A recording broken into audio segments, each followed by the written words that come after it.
What if I told you that the forests and plains of North America hide a life-saving menu that we have almost forgotten? It's not just the berries and mushrooms familiar to every hiker. It's an entire culinary survival system created by peoples who lived in harmony with the land and knew where to find food when everything around them seemed like a desert.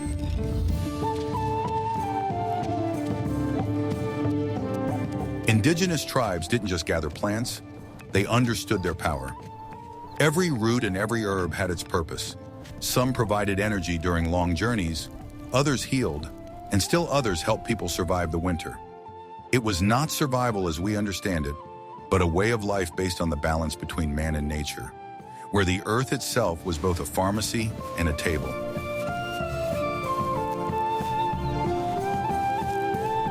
Their knowledge was passed on in whispers, around campfires from mouth to mouth. They knew how to cook food without fire, how to get water from snow, how to make flour from wild roots and a drink from pine needles. For them, food was not just a means of sustenance, it was part of their culture, a sacred exchange with the earth that guaranteed the survival of an entire people.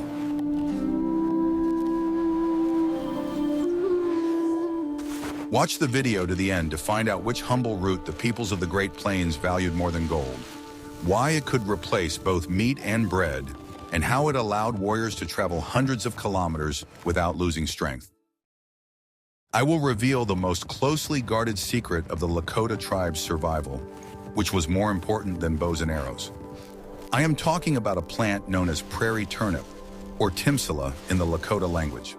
The scientific name for this humble plant is Sorrelia esculenta. Contrary to its name, it has nothing to do with the turnip we know, but belongs to the legume family. For the peoples of the Great Plains, such as the Lakota, Cheyenne, and Comanche, this root was the absolute staple of their diet, the true bread of the prairies that saved them in times of famine. The plant itself looks rather inconspicuous. It is a short grass with silvery green leaves and beautiful blue-violet flowers that appear in early summer. But all its value is hidden deep beneath the hard, sun-scorched earth. The root of timpsil is a thickened, spindle-like formation covered with a thick, dark skin. Only an experienced eye, knowing what the above-ground part of the plant looks like after it has bloomed and dried, could find it. Harvesting timpsil was hard and painstaking work, traditionally done by women. They would go out onto the prairie with pointed sticks called wiwang, which were often made of hard wood and passed down from generation to generation.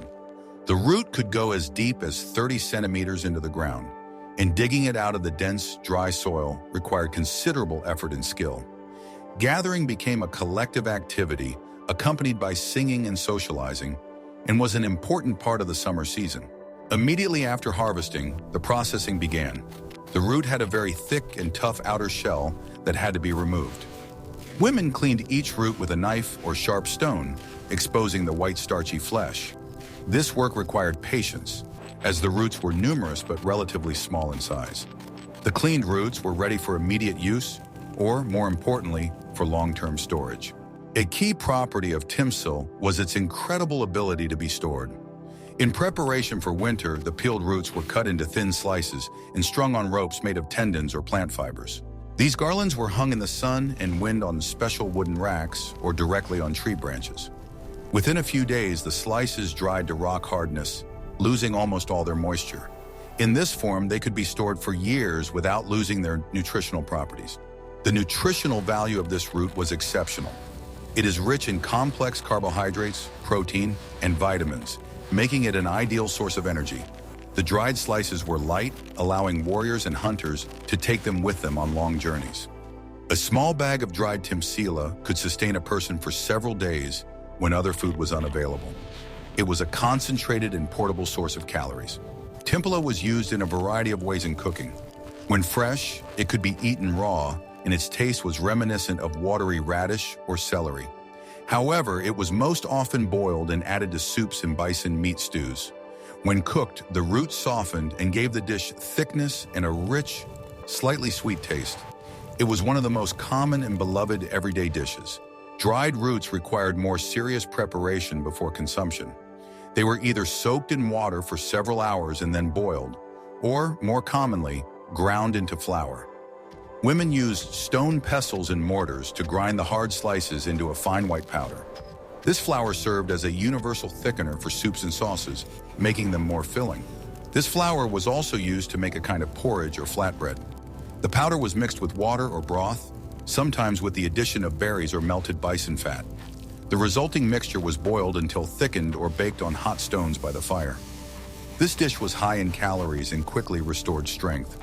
Timpsila was not just food, but a strategic resource that ensured the food security of the tribes. Timpsila demonstrates the indigenous people's profound knowledge of the ecosystem. They did not just take what was on the surface, but knew how to find and process hidden treasures. Do you think we could find and properly prepare this root today, using only nature's clues? Please share your thoughts on this and be sure to subscribe to our channel. Are you ready to learn the truth about the real superfood of warriors, which was developed thousands of years before the advent of modern energy bars? Pemmican is not just dried meat, as many mistakenly believe. It is a complex, high-tech invention by the standards of its time, representing a perfectly balanced and incredibly long-lasting food. It was the basis of survival for the tribes of the Great Plains and subarctic peoples such as the Cree, allowing them to survive harsh winters and make long journeys. The basis for real pemmican was meat. On the plains, it was almost exclusively bison meat, while northern peoples, such as the Athapaskans, could use moose, deer, or caribou. The key was the choice of meat. It had to be completely lean without the slightest trace of fat. Fat remaining in the muscle fibers could go rancid and spoil the entire batch. The cooking process began with careful preparation of the meat. It was cut into very thin, almost transparent slices or strips. These strips were hung on wooden racks and dried. In summer, this was done in the bright sun, and in cold or wet weather, over a very slow, almost smokeless fire. The meat had to become completely dry and brittle, like glass. The meat dried in this way, known to the Lakota as tasupa, then had to be ground. It was placed on a sturdy hide and beaten for hours with heavy stone hammers or wooden pestles. The goal was to turn the brittle meat fibers into a fine, almost powdery fluff. This work was monotonous and required great physical strength, and it was also often done by women. The second essential ingredient was fat.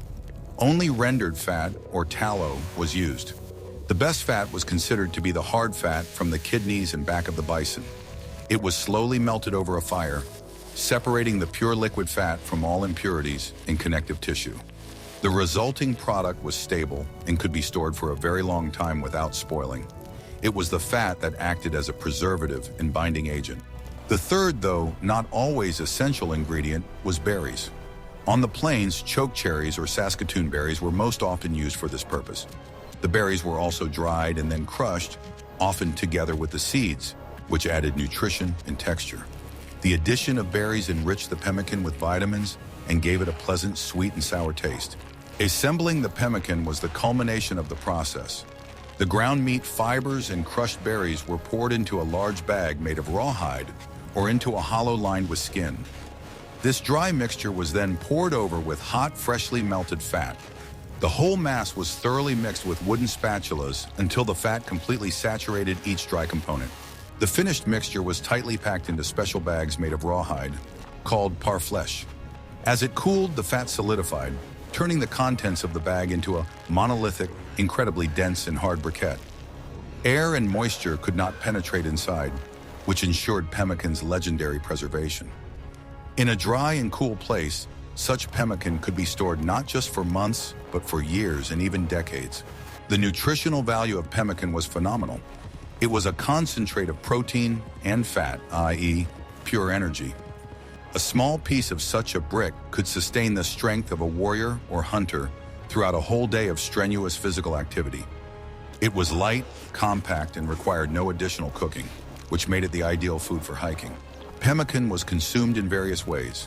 Most often, it was simply broken off or cut from the briquette with a knife and slowly chewed dry. It could also be crumbled into a pot of hot water to make a quick and very filling soup known among Métis and fur traders as rubaboo. Sometimes prairie turnips or other wild vegetables were added to it. Pemmican was an engineering solution for storing calories, the real currency of the prairies, valued by both the indigenous people and the first European explorers. Which of its three components do you consider the most important? Meat, fat, or berries? In the next chapter, we will talk about a plant that required even more complex chemical processing to become edible. What I am about to show you was considered inedible and even poisonous until the indigenous peoples of the eastern woodlands, such as the Iroquois, Haudenosaunee, revealed its secret. We are talking about acorns. For most of us, acorns are just food for wild animals. But for many tribes living in oak forests, they were as much a staple food as corn or beans. However, turning bitter acorns into nutritious food was a real art that required a deep knowledge of chemistry. The problem with acorns is their high content of tannic acids, or tannins. It is tannins that give them an extremely bitter, astringent taste. In large quantities, these substances are harmful to humans, disrupting digestion and potentially causing serious health problems. To make acorns edible, the tannins had to be neutralized or removed. This process is called leaching. Indigenous peoples developed several effective leaching methods, which depended on the type of oak and local conditions. Not all acorns are the same. White oak acorns, for example, contain much less tannins and could sometimes be eaten after simple boiling. However, red oak acorns, which were more common and produced a larger harvest, contained a lot of bitterness and required careful processing. Acorn gathering was an important autumn activity. Entire communities would go to oak groves to gather a rich harvest. The collected acorns were first thoroughly dried in the sun or by the fire. This helped prevent mold and made it easier to remove the shells. After drying, the acorns were cracked with stones and the kernels were removed. The kernels were then ground. They were crushed in wooden or stone mortars, turning them into coarse flour or groats. The finer the grind, the easier and faster the leaching process was, as the water could better penetrate each particle. This flour was the raw material for further processing. The most common leaching method used hot water. The acorn flour was poured into a large clay pot or wooden trough and covered with boiling water. The water immediately turned dark brown, extracting the tannins. After a while, this water was drained and replaced with a new batch of boiling water. The process was repeated many times, sometimes 10 to 15 times, until the water remained completely clear. Another, slower but less labor-intensive method used cold water. Acorn flour was poured into a special woven basket with small cells, or simply into a pit dug in the sand by a stream. Clean cold water was slowly poured through this flour for many hours, or even a whole day. The flowing water gradually washed away all the bitter substances, leaving behind clean and sweetish flour. After leaching was complete, the wet acorn mass could be used immediately or dried for long-term storage. The wet paste was often mixed with other ingredients, such as corn flour. This mixture was used to bake dents, filling bread on hot stones or in the ashes of a fire. Dried acorn flour became a versatile product. It was stored in baskets or leather bags. Most often, it was used to make thick porridge or soup, which was one of the main everyday dishes. This porridge was very nutritious, rich in fats and carbohydrates, and was often sweetened with maple sugar, which we will discuss later. This complex process of transforming a potentially harmful product into a staple food is an outstanding example of ingenuity.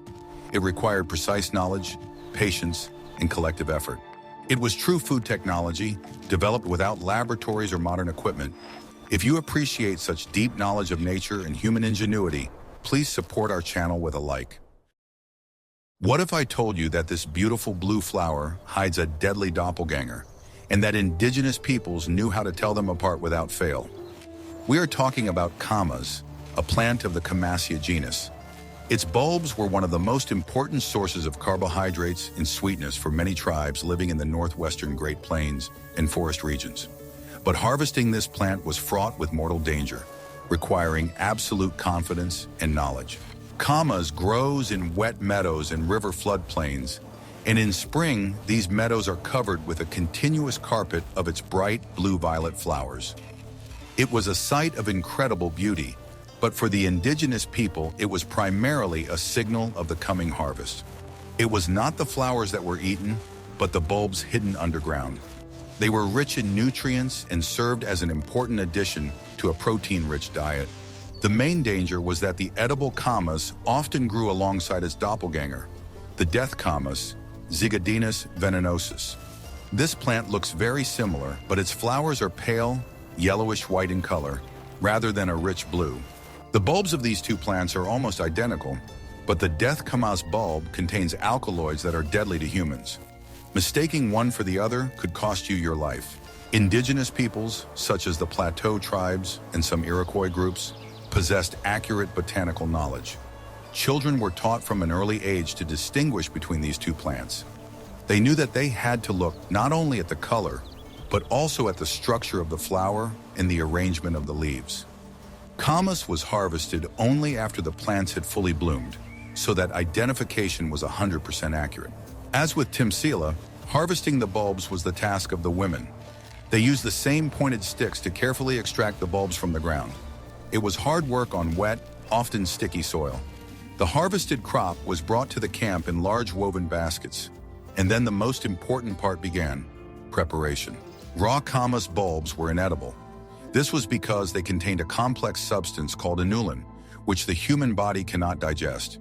To convert inulin into edible and sweet fructose, prolonged heat treatment was required. Simply boiling them in a pot was insufficient and ineffective. A special earthen oven was used to prepare Camas. It was a large pit dug in the ground. The bottom of the pit was lined with large stones, on which a hot fire was burned for several hours. When the stones were red hot, the coals and ashes were removed. A thick layer of damp vegetation was placed on the hot stones. Burdock leaves, ferns, or even bark were often used for this purpose. This plant layer protected the bulbs from direct contact with the stones and, most importantly, created steam. A large amount of peeled Camas bulbs was poured onto the leaves. The bulbs were covered with another thick layer of damp leaves and grass. The entire structure was then covered with a thick layer of earth to completely seal the oven. Inside this oven, the bulbs did not bake, but slowly simmered in their own juice and steam. This process was very long and could last from 24 hours to 3 days. When the oven was opened, the Camas bulbs were transformed. From white and crispy, they became dark brown or almost black, soft and sticky. They tasted incredibly sweet, reminiscent of molasses or baked figs.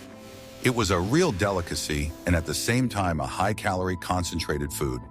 Camas prepared in this way could be eaten immediately, or it could be dried and preserved for the winter.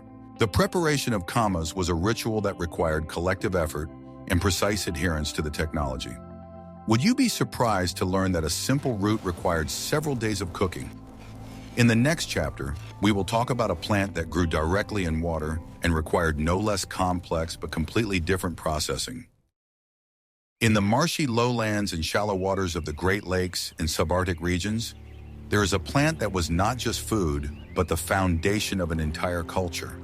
We are talking about wild rice, or manoomin in the Anishinaabe language. This is not the rice we know from Asia, but the seeds of the tall aquatic grass, Zizania palustris. For the peoples of this region, including the Cree and Iroquois groups, manoomin was a sacred gift, and their entire life cycle was built around its harvest.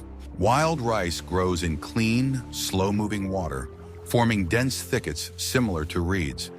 Every summer, these grasses produced panicles with precious dark grains. The grains did not ripen simultaneously, which required a special approach to harvesting. Indigenous peoples developed a unique method that allowed them to harvest the crop without destroying the plant itself and leaving some of the seeds for the following year. Harvesting rice, or knocking, was a delicate process that was usually done in pairs. Most often, it was two women in a light birch bark canoe. One of them stood at the stern and slowly moved the boat through the thickets with a long pole. It was important not to damage the fragile stems of the plants so that they could return to the same place in a few days for a new batch of ripe grain. The second woman sat in the center of the canoe. She held two short, smooth wooden sticks called beaters in her hands. With one stick, she gently bent a bunch of stems over the side of the canoe, and with the other, she lightly knocked only the ripe grains out of the panicles. The grains fell straight to the bottom of the boat. This method was incredibly efficient and environmentally friendly, as the unripe seeds remained on the stem. Once the canoe was filled with grain, it was taken to the shore, where the long process of processing began. The freshly harvested rice was wet and covered with a hard husk. The first thing to do was to dry it. The rice was spread in a thin layer on large reed mats or pieces of birch bark and left in the sun for several days, turning it periodically.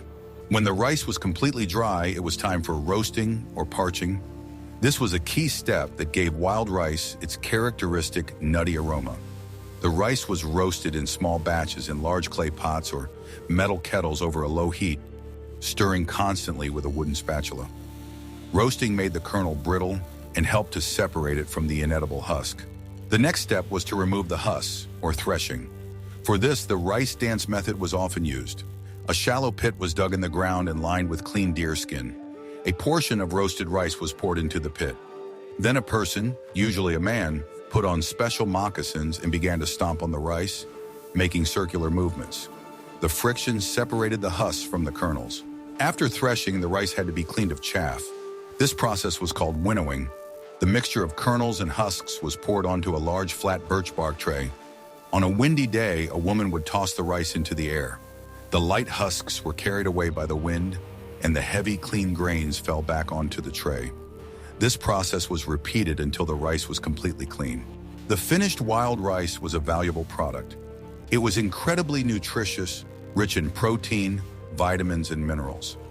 It was stored in leather bags or birch bark boxes in dry storage pits. It could be stored for a very long time, providing the community with food throughout the long and harsh winter. Wild rice was versatile in cooking. It was cooked as a side dish on its own, resulting in a hearty and aromatic meal. It was added to all kinds of soups and stews with moose, deer, or fish, giving them thickness. Sometimes it was mixed with maple sugar or berries to make a nutritious dessert or festive dish. The significance of manoomin went far beyond simple food. It was at the center of the cosmology and social relations of many tribes. The right to harvest certain areas was governed by complex rules. The entire process of harvesting and processing was filled with rituals and gratitude to nature for this generous gift that sustained life. Are you ready to learn the truth about the Jerusalem artichoke, which has nothing to do with Jerusalem or artichokes? This plant, known to us as Jerusalem artichoke, is actually native to North America. Its scientific name is Helianthus tuberosus, which literally means sunflower tuber. And indeed, this tall plant with bright yellow flowers, similar to a sunflower, hides a real treasure underground. Its tubers are edible. They have an irregular, knotty shape, somewhat reminiscent of ginger root. Jerusalem artichoke was widespread throughout the continent, from the Great Plains to the eastern woods. Many indigenous peoples, including the Iroquois and tribes along the Mississippi, not only gathered wild Jerusalem artichokes, but also actively cultivated them in their fields alongside corn and pumpkins. The uniqueness of Jerusalem artichoke lies in its incredible hardiness and ease of cultivation. The plant did not require special care, grew well in any soil, and produced an abundant harvest of tubers. This made it an extremely reliable source of food that did not fail even in bad years when the corn crop could be lost. Harvesting Jerusalem artichokes had its own peculiarity. The tubers were dug up in late autumn after the first heavy frost. It was believed that frost not only did not harm the tubers, but also improved their taste, making them sweeter. This is because, like Camas, Jerusalem artichoke stores energy in the form of inulin, which, under the influence of low temperatures, begins to break down into simpler sugars. The main advantage of Jerusalem artichoke as a survival food is its ability to be stored. But it was not stored in cellars or pits. The best storage was the ground itself. The tubers survived the winter perfectly well, remaining in the frozen soil. They could be dug up as needed throughout the winter, providing a fresh source of food even in the harshest months. In culinary terms, Jerusalem artichoke was very versatile. It could be eaten raw, and in this form it is crunchy, juicy, and has a pleasant, sweetish, nutty taste. It was a quick and refreshing snack while working in the fields or hunting. Raw tubers also served as a source of not only calories but also moisture. Most often, however, Jerusalem artichokes were cooked. The easiest way was to bake the whole tubers in the hot ashes of a fire. The skin would char, and the flesh inside would become soft, tender, and even sweeter. It was a simple and filling dish that required no utensils. Jerusalem artichokes were also a regular ingredient in soups and stews. They were chopped and cooked together with meat, corn, beans, and other vegetables. They added thickness and a sweetish taste to the stew, enriching it with nutrients. Sometimes the tubers were dried and cut into thin slices to preserve them for a longer period of time. Jerusalem artichoke was one of the first North American plants to be discovered and enthusiastically accepted by Europeans. French explorer Samuel de Champlain tried it in the early 17th century and was so impressed with its taste that he sent tubers to France. There it quickly became popular and received its strange European name. For indigenous peoples, Jerusalem artichoke was a reliable and unpretentious sun root that provided energy and sweetness. It did not require complicated processing, like acorns, or dangerous identification, like Camas. It was a simple and honest gift from the earth. Do you appreciate foods that require minimal processing? In the next chapter, we will look at a berry that was absolutely indispensable to the peoples of the Great Plains. Across the Great Plains and in forest edges grows a shrub whose fruit appears inedible at first glance. This is the Virginia chokecherry, or Prunus virginiana. Its small, dark red or almost black berries, which ripen in late summer, have an extremely tart, astringent taste.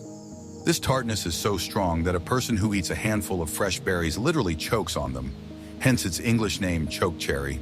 Despite this unpleasant taste when raw, the Virginia chokecherry was one of the most important and widely used berries for the Plains tribes, such as the Lakota and Cheyenne. They knew the secret of how to turn this tart berry into one of the key components of their diet. The secret lay in proper processing, which neutralized the tartness and released nutrients. Berry picking was a massive undertaking at the end of summer. Women gathered them in huge quantities.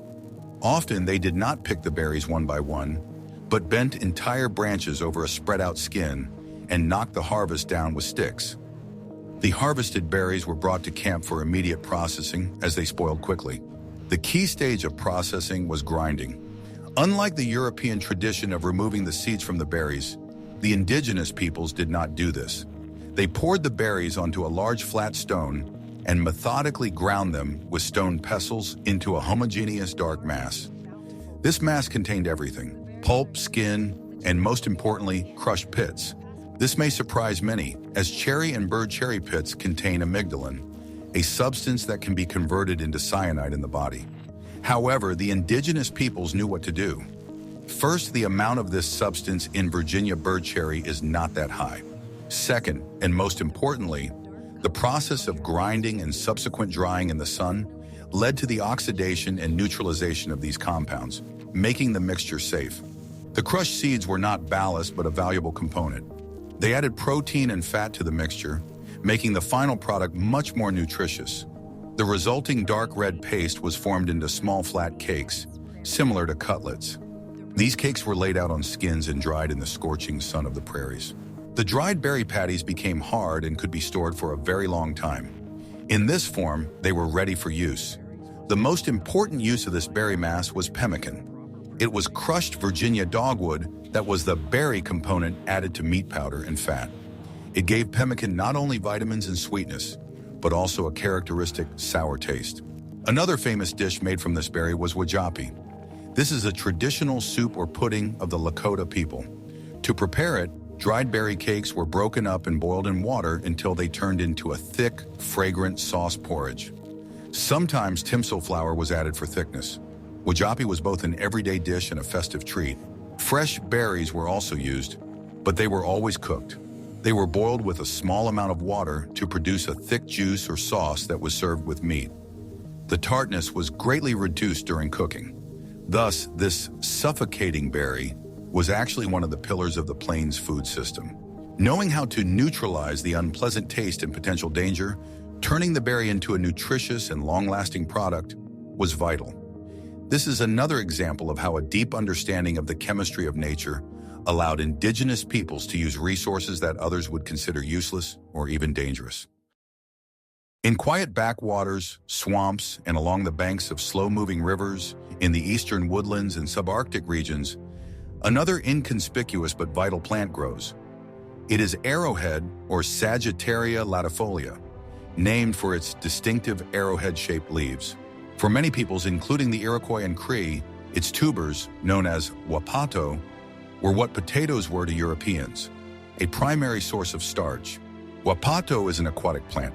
Its edible part, a tuber the size of a small nut or large olive, grows not at the base of the stem, but at the end of a long, thin rhizome, deep in the silt at the bottom of a pond. These tubers are rich in carbohydrates and are indeed similar to potatoes in nutritional value. However, harvesting them was a unique and very difficult process. Harvesting wapato was exclusively a woman's job and required incredible endurance. The harvest took place in the fall, when the water in lakes and rivers became icy. Women waded into the water, which often reached their waists or even their chests. They could not see the tubers hidden in the dark silt under the water. A special method was used for harvesting, which can be called foot harvesting. Standing in the cold water, the woman felt for the sticky silt with her feet. She had to find long, thin rhizomes and, following them with her foot, discover a hard tuber at the end. This required great sensitivity and experience. Once she found a tuber, the woman would hook it with her toes and push it out of the mud with a sharp movement. The wapato tuber was lighter than water and immediately floated to the surface.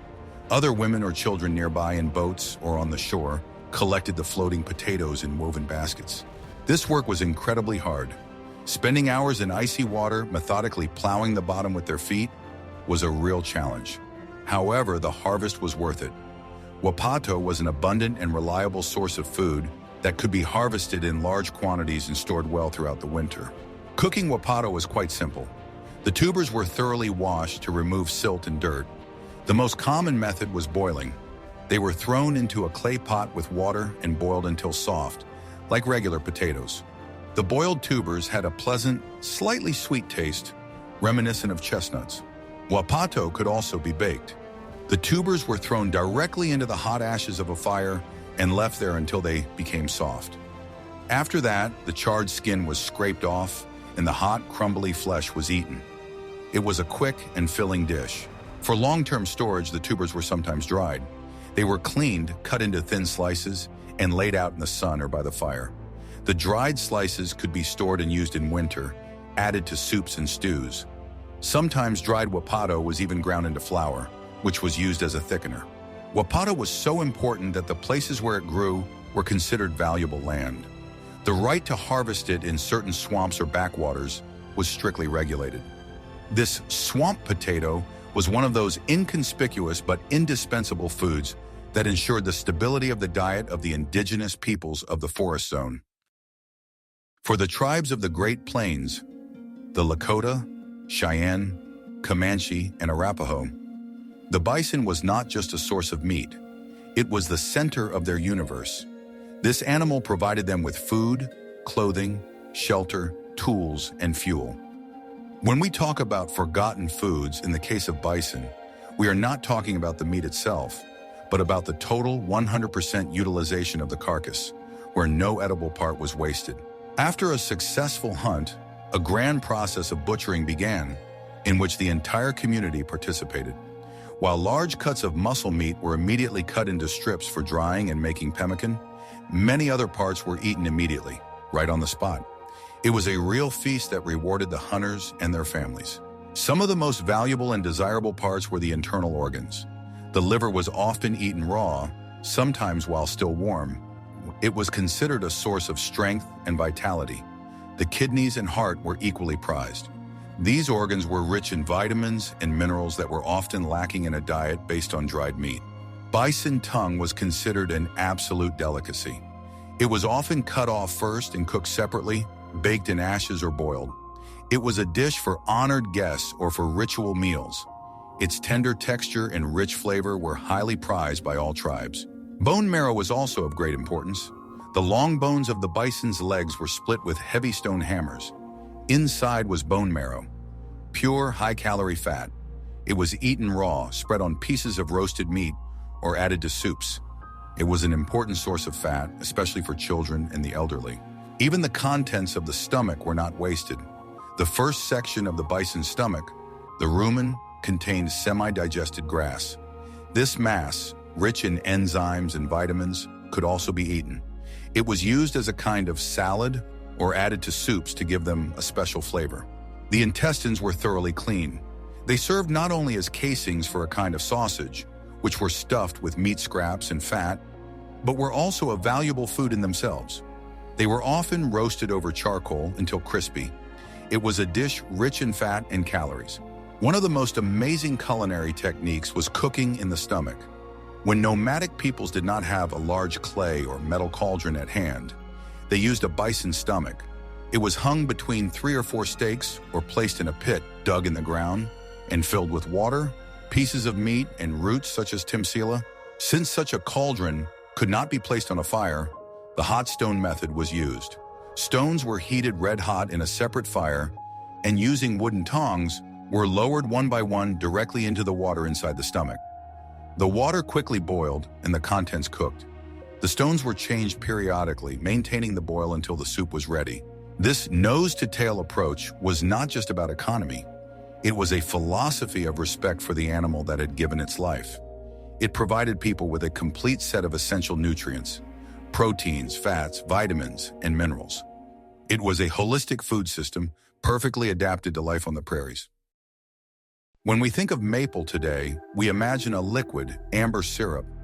However, for the indigenous peoples of the eastern forests, and primarily for the Iroquois, Haudenosaunee, the final and most valuable product was not syrup, but solid maple sugar. Syrup was only an intermediate stage.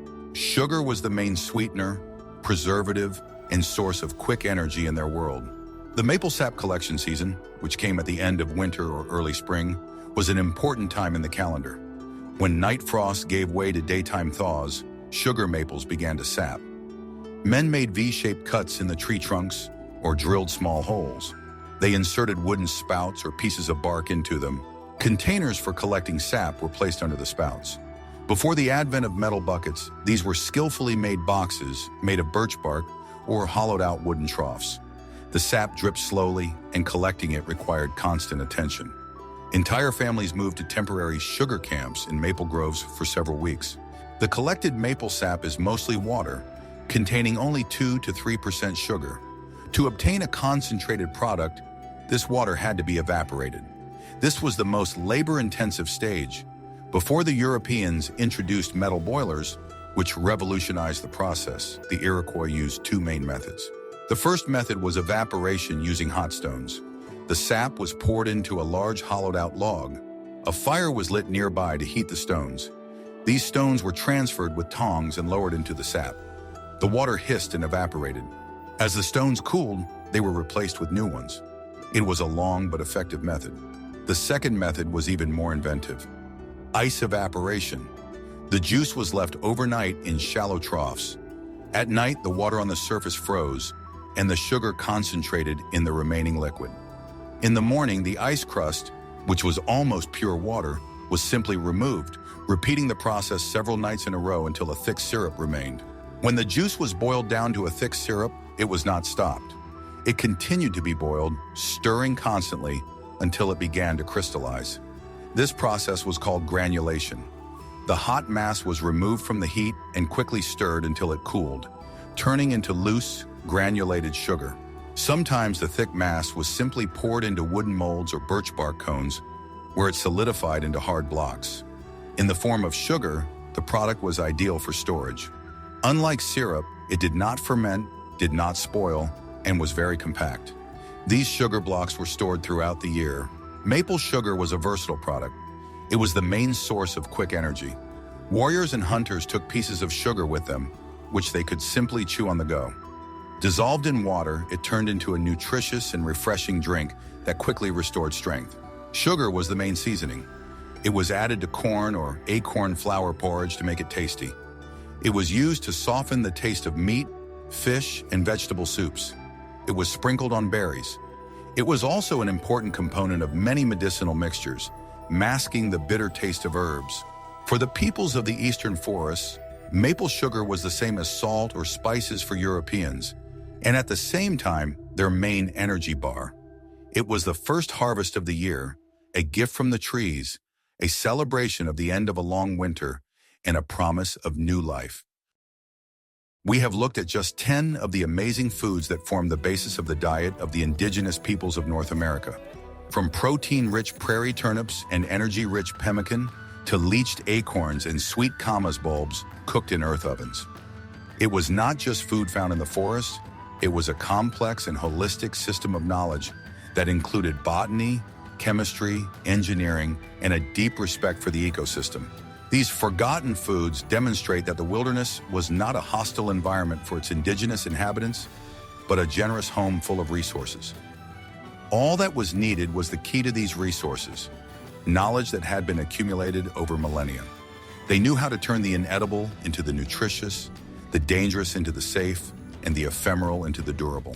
What other aspects of the life or technology of the indigenous peoples of North America would you like us to cover in future episodes? Perhaps you are interested in their traditional medicine, hunting methods, or housing construction? Please suggest topics for future videos in the comments, and don't forget to subscribe to our channel so you don't miss out on new research.